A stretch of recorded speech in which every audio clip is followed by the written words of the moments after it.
64 లక్షల ఎకరాలు మాత్రమే నిషేధ భూముల జాబితాలో ఉండాలి. కానీ ఇప్పుడు రైతుల సాగులో ఉన్న భూములను కూడా ఏదో ఒక కారణం చూపించి నిషేధిత జాబితాలో పెడుతున్నారనే విమర్శలు కూడా వస్తున్నాయట.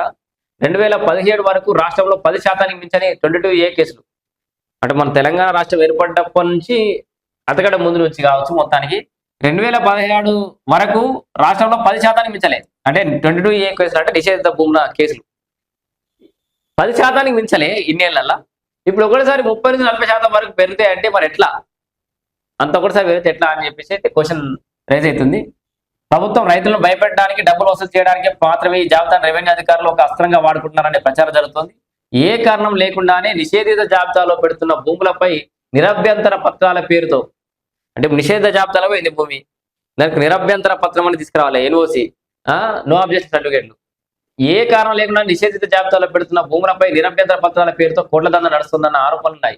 ఈ సమస్యపై ప్రభుత్వం దృష్టి సారించి జిల్లాల వారీగా ప్రభుత్వ భూములు కానివి ఎన్ని లక్షల ఎకరాలు 22A జాబితాలకు ఎక్కాయో, ఈ పరిస్థితి ఎందుకు వస్తుందో తెలుసుకోవాల్సిన అవసరం అయితే ఉంది. సో మరిగా ఏం జరుగుతుంది, ఇదంతా నిషేధిత జాబితానే ఒక రకంగా. సో తెలంగాణ రాష్ట్రంలో ఇప్పటి వరకు వాస్తవానికి ఉండాల్సినటువంటి నిషేధిత జాబితాలో భూములు 64 లక్షల ఎకరాలు అయితే ఇప్పుడు దాదాపు 1 కోటి ఎకరాలను, అంటే మొత్తం అవి కలుపుకొని 1 కోటి ఎకరాల వరకు నిషేధిత జాబితాలో ఉండే అవకాశం ఉన్నట్టుగా సమాచారం వస్తోంది.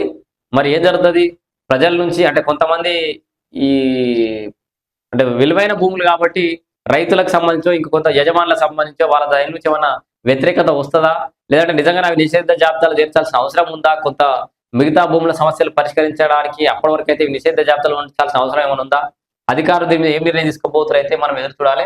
మొత్తానికి తెలంగాణ